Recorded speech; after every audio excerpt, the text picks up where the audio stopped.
Olá pessoal, boa noite. Vamos continuar nesta aula de hoje, o estudo sobre licitação pública, aula 3 do curso de Processos e Procedimentos Administrativos. Na aula passada, vimos o conceito de licitação, as finalidades da licitação pública e alguns dos princípios específicos da licitação pública, como a vinculação ao instrumento convocatório, o julgamento objetivo e a adjudicação compulsória. Vamos ver agora os dois últimos princípios da licitação pública, previstos lá no artigo 8, na Lei 8666/93. O quarto princípio que vamos estudar é o princípio do procedimento formal. Este princípio ele é previsto lá no artigo 4º, parágrafo único da Lei 8666/93. Esse princípio, gente, ele determina exatamente que a licitação pública sempre deve obedecer à lei. Aí vamos retornar ao que vimos no semestre passado, o princípio da legalidade, previsto lá no artigo 37 da Constituição Federal, né? E também aquilo que é previsto no edital, né? Que é a lei interna da licitação. Então, vimos na aula passada o princípio da vinculação ao instrumento convocatório, né? E vimos que realmente a licitação pública deve sempre seguir ali o edital, né? Que é a lei interna da licitação. O procedimento formal, ele determina que a licitação pública tem um procedimento rígido, não é um procedimento que pode ser ali alterado pelas partes. Uma vez publicado o edital, uma vez em vigor ali o início da licitação, sempre deve haver o cumprimento da lei e o cumprimento do edital. É isso o princípio do procedimento formal que está previsto lá no artigo 4º, parágrafo único da Lei 8666/93. Fala exatamente essa situação que vimos agora. O procedimento licitatório previsto nesta lei caracteriza ato administrativo formal, seja ele praticado por qualquer esfera da administração pública. Então, uma autarquia, né,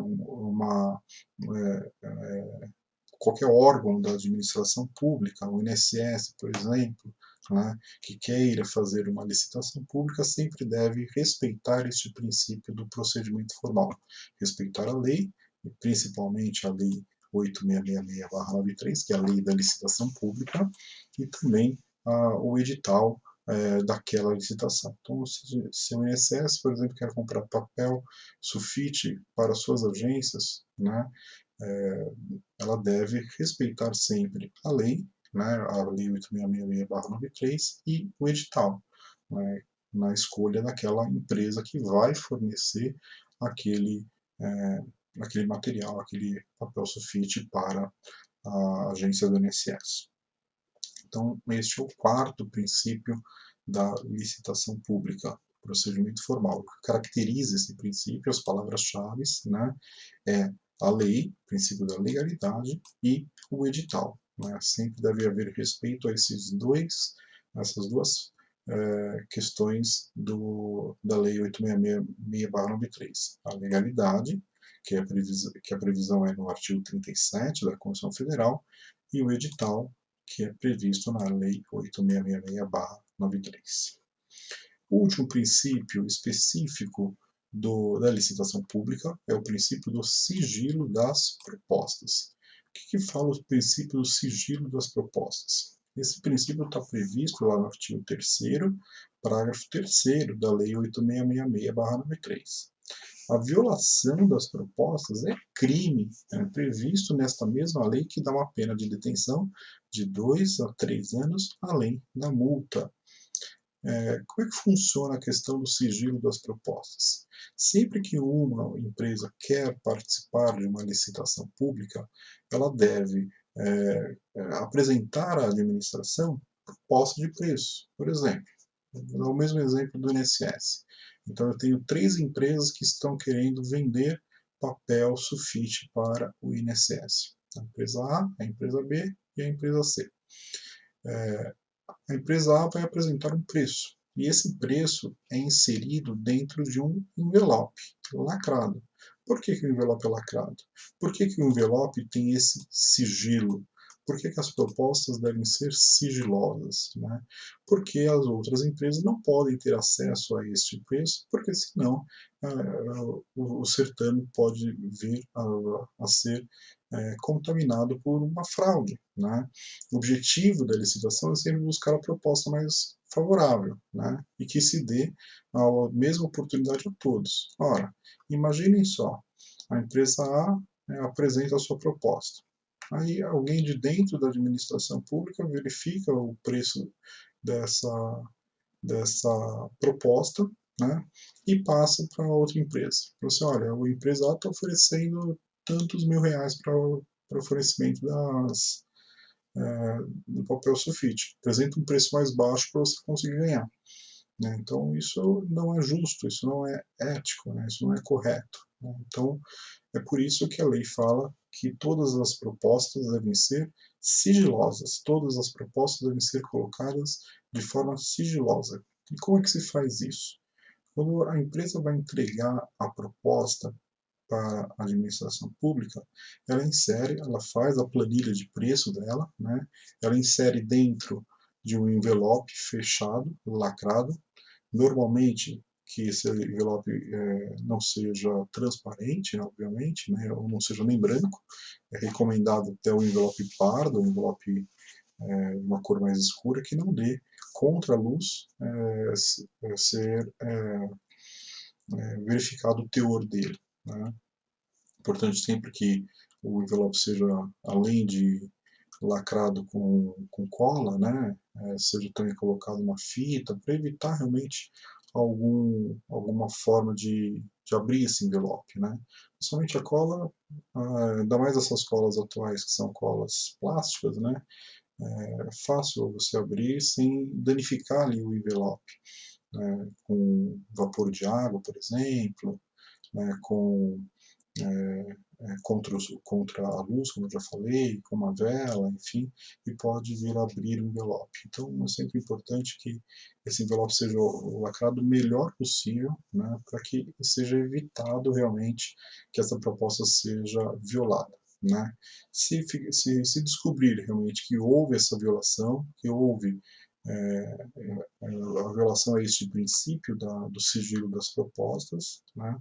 A licitação toda tem que ser anulada, né? E quem realmente violou esta proposta, ficar comprovada ali a autoria, né, da, daquele ato, ele pode ser processado criminalmente e pegar de 2 a 3 anos, além de pagar uma multa. Né? Isso estava previsto lá no artigo 94 dessa mesma lei de licitação, a 8666/93. Então, o princípio do sigilo das propostas fala exatamente isso. As propostas encaminhadas para julgamento, elas são sigilosas e não podem ser violadas. E se forem, a pessoa deve responder pelo crime com pena de até 3 anos. Né? Esse princípio determina, então, que todas as propostas apresentadas pelos licitantes devem estar sempre em envelopes invioláveis. Não pode haver a violação deste envelope. Né? E por que e qual que é o motivo que esse envelope tem que sempre estar ali lacrado? Né? É aquilo que a gente acabou de falar. Né? A não observância dessa inviolabilidade do envelope acaba causando toda a eficácia do procedimento da licitação. Né? Porque qual que é o objetivo da licitação? É possibilitar a proposta mais vantajosa para a administração pública. Né? Então, as pessoas não podem ter ciência, as empresas não podem ter ciência um da proposta do outro antes de ser apresentado. Por isso que isso viola todo o princípio da igualdade entre as partes, né? As partes não vão ter as mesmas condições, né? Então, por isso que é sempre importante que esses envelopes estejam sempre invioláveis, né? Ou seja, de uma forma que não seja aberto. E quando que vai ser aberto este envelope?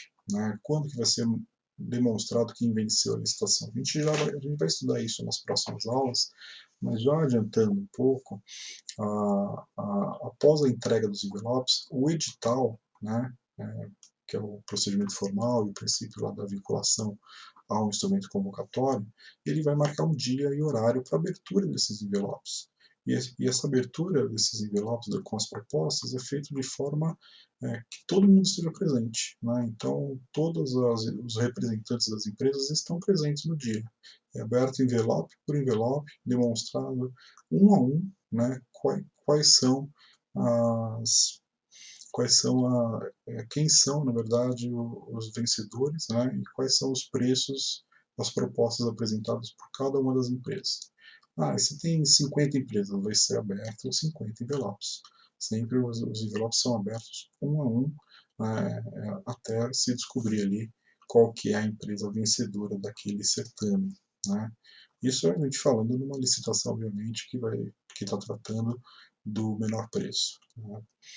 Então, este é o princípio do sigilo das propostas. Tá? Então, em todos os dispositivos que a gente conversou agora, né, o artigo 3º, o artigo 94, né, que fala exatamente da questão ali do princípio do sigilo das propostas. E com isso a gente termina todos os princípios específicos da administração pública. Estudamos aí então a primeira licitação com o seu conceito, a sua finalidade, a competência legislativa dele, da licitação, os princípios, né, e todos esses princípios específicos, que são 5 os princípios específicos da licitação. Vamos estudar daqui a pouco a próxima apostila, que fala sobre dispensa e inexigibilidade de licitação. Essa apostila, então, vamos estudar licitações, as exceções de licitação e os casos de dispensa e inexigibilidade de licitação. Como falamos na aula passada, né, a regra para que a administração pública possa gastar o dinheiro para a população, para a coletividade, seja por intermédio de uma licitação. Então, se ela quer comprar material, se ela quer contratar alguém, quer fazer uma obra, nós já vimos que deve ser feita uma licitação. Deve ser feita uma disputa entre as empresas para se verificar qual que é a empresa que vai apresentar o melhor produto, o melhor serviço, ou o produto mais barato, né? Ou a melhor técnica desenvolvida para a realização daquele serviço. Enfim, sempre vai ser a proposta mais vantajosa. Mas há na legislação algumas situações em que não é necessário a realização da licitação, ou a licitação ela não deve ser feita. Né? A isso a gente dá o nome de exceções à realização da licitação. E temos duas formas das exceções de licitação. É a dispensa de licitação e a inexigibilidade de licitação. Então, nessa aula, nessa apostila, a gente vai estudar as exceções da licitação. Lembrem que a licitação é regra. Né? As exceções, que são os casos de dispensa e inexigibilidade de licitação. Então, primeiro, o que é a dispensa da licitação? As hipóteses de dispensa da licitação estão previstas no artigo 17 e no artigo 24 da Lei 8666/93. Nessas situações, né, elas ocorrem quando a licitação é possível até ser feita. Não é uma situação que não é possível ser feita a licitação. E quando que não seria possível fazer uma licitação? Quando, por exemplo, não há possibilidade de uma concorrência, não há possibilidade de uma disputa entre empresas. A gente vai estudar nas próximas aulas essas situações, mas só para deixar vocês já cientes, quando é um produtor exclusivo. Então, numa região só tem uma pessoa que produz um produto. Né? Como é que eu vou fazer uma disputa com uma pessoa só? Então, esses são os casos aí das exceções de licitação. Né? Então, mas na dispensa, a disputa é possível. Há a possibilidade de uma disputa de duas ou mais empresas. Né? mas a lei, de acordo com algumas situações, né, que a gente vai estudar, ela prevê a desnecessidade da realização da licitação. Então, a dispensa de licitação, ela ocorre nas hipóteses dos artigos 17 e do artigo 24 da Lei 8.6666/93, elas ocorrem quando a licitação é possível, mas a lei, em razão de requisitos de interesse público, né, ela prevê a desnecessidade de sua realização. A dispensa da licitação ela se divide em licitação dispensada e licitação dispensável. Vamos ver então primeiro a licitação dispensada. Na licitação dispensada, é ato compulsório. Então, aqui eu estou falando de um ato vinculado. A lei fala o seguinte: nesse caso, não deve ser feita a licitação. Então, não tem uma escolha. A administração pública não pode escolher, né? A administração pública ela não tem o poder de falar assim, eu vou fazer a licitação. Não. Nesse caso, ela é obrigada a não realizar o certame. Ela é obrigada a não realizar o procedimento licitatório, né, que é o que fala aí o artigo 17, né, os incisos 1 e 2, né, da Lei 8666/93. Né. Então, na licitação dispensada, a lei vai determinar exatamente quais são as hipóteses que não deve ser feita licitação. Né? E são duas as hipóteses que a licitação pública não é feita, ou seja, a própria lei determina a não realização da licitação. Né? O primeiro é quando a gente fala de licitação dispensada para a venda de bens imóveis, né? E o inciso segundo, né, fala da licitação dispensada para bens móveis, né?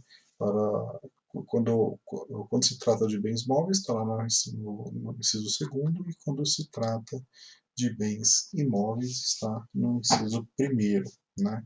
A primeira hipótese que a gente vai ver é no caso de dação em pagamento. O que é a dação em pagamento? A dação em pagamento é quando a administração pública precisa adquirir uma obrigação, pagar uma dívida, né? E ela quer fazer esse pagamento dessa dívida entregando, transferindo um bem imóvel. É possível fazer isso. Né? E nessa situação não se faz, obviamente, licitação. A licitação pública, nesse caso, é impossível de ser feita. Por quê? Porque, vamos supor que eu tenho um crédito com a administração pública de R$ 1 milhão. A administração pública quer me pagar esse R$ 1 milhão com um imóvel. Ela pode? Pode, ela tem o imóvel dela, ela precisa pagar isso, né? Então ela pode fazer o pagamento em vez de pagar em espécie, pagar com o imóvel. Nessa situação, a lei fala que não é necessário a realização de licitação pública. Tá? A outra hipótese é no caso de doação. Né? Quando há a possibilidade de órgãos da administração pública, Estado, doar o imóvel para o município, União doar o imóvel para os estados ou para os municípios? Sim. Né? Então, quando há essa doação de bens imóveis entre entes da administração pública, né, de qualquer esfera do governo, estadual, municipal ou federal, quando há doação entre esses órgãos, né, bens imóveis entre esses órgãos, não é necessário a realização de licitação. Obviamente, né, se está havendo uma transferência de patrimônio entre a administração direta estadual para a administração direta municipal, ou seja, do Estado de São Paulo para o município de São Paulo, por exemplo, né, não há necessidade de fazer a licitação. Então, a primeira hipótese de dispensa, de licitação pública dispensada, né, é a dação em pagamento, quando há pagamento de dívida com a entrega de um bem imóvel, e a segunda hipótese é a doação, quando um órgão público, ou seja, um ente público, né, o governo estadual, por exemplo, faz a doação de um imóvel para o governo municipal. Ou o governo municipal faz uma doação do imóvel para o governo federal. Nessas situações, quando há doação entre entes públicos, não é necessário fazer a licitação. Então, a licitação pública ela é dispensada, na primeira hipótese, licitação dispensada para transmissão de propriedade, alienação de bens imóveis, que são os casos de dação e pagamento, pagamento de dívida com a entrega de um bem imóvel, quando o Estado deve para alguém, ele quer pagar esta dívida com a entrega de um bem imóvel, então ela faz, nessa situação não precisa de licitação, e no caso de doação, que ela quando órgãos da administração pública direta, federal faz uma doação para o municipal, municipal faz uma doação para o estadual e assim sucessivamente, nessa situação também não é necessário a licitação. A possibilidade também de permuta, a permuta é troca, tá, gente? Não é a possibilidade de troca de bens móveis, de bens imóveis entre os órgãos da administração pública direta. Então, o Estado quer quer trocar o imóvel com a prefeitura. O Estado de São Paulo quer trocar o imóvel com a prefeitura. Dá para fazer isso? Dá. É só fazer uma permuta, uma troca, né? Há outras formas aqui, né? Depois vocês podem dar uma lida e a gente esclarecer, mas as principais são essas que eu falei: a dação em pagamento, a doação e a permuta. A mesma situação que vimos para os bens imóveis acontece também para bens móveis, né? Então, há a possibilidade de doação de bens móveis entre órgãos da administração pública, ou seja, o Estado pode doar um imóvel para a prefeitura? Pode. O Estado pode permutar, ou seja, trocar, né, algum bem imóvel para a prefeitura? Também pode. Então, nessa situação, né, também a licitação pública ela é dispensada, né? Não há necessidade de realização de licitação. Então, a primeira hipótese que a licitação pública não se faz, não acontece, que é a licitação dispensada, é nas duas hipóteses do artigo 17 da 8666/93, que é para transmissão de imóveis e transmissão de móveis, transmissão de bens imóveis e transmissão de bens móveis.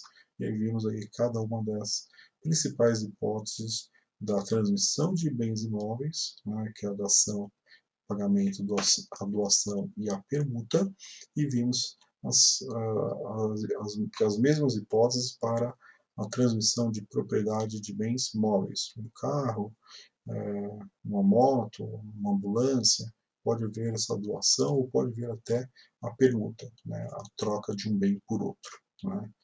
Então, com isso, então, a gente encerra a aula de hoje, né? Vimos ali ao término dos princípios da licitação pública e começamos a estudar ali as exceções da licitação, né? Vimos o que é a dispensa de licitação e vimos a primeira hipótese, que é a licitação dispensada. Agora, na aula que vem, vamos estudar a licitação dispensável, né? Então, voltamos então na aula que vem neste item B, licitação dispensável. As recomendações são as mesmas, deem sempre uma lida na apostila, compareçam às aulas para a gente realizar os exercícios, os esclarecimentos das dúvidas de cada um de vocês, né? E nos vemos numa próxima oportunidade. Uma boa noite a todos e bons estudos.